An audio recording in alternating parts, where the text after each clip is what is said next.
और एक माँ का इससे बढ़ के भला कौन कष्ट हो सकता है।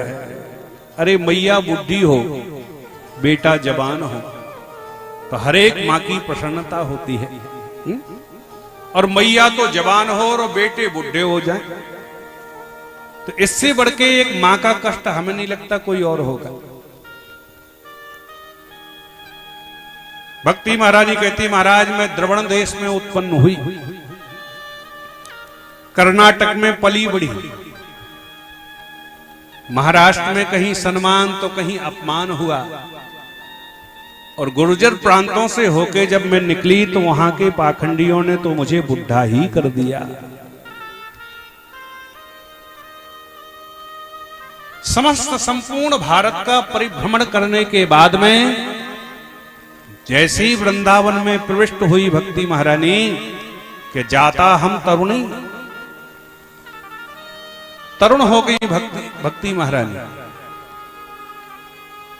पर वृंदावन की सीमा में प्रवेश करने से भक्ति तो नवयौवना संपन्न हो गई, पर ज्ञान वैराग जो उसके बेटे थे वो दोनों बुढ़े हो गए।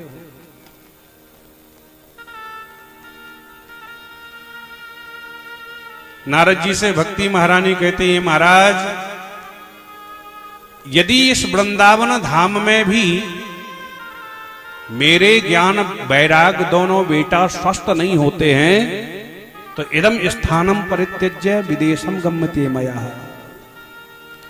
इस स्थान का परित्याग करके मैं विदेश चली जाऊंगी।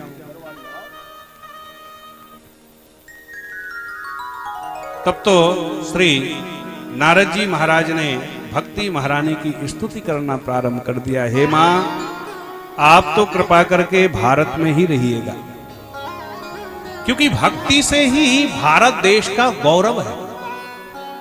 ये भक्ति प्रधान देश भारत है, बाकी तो और जितने भी देश हैं वो सब भोग भूमि है। और भक्ति के ही वशीभूत होके भगवान भी एक ना एक दिन इस धराधाम पर उनको आना ही पड़ता है। इसलिए हे भक्ति महारानी, कृपा करके आप भारत देश में ही रहिएगा, क्योंकि आपके जाते ही फिर भारत में कुछ बचता नहीं है।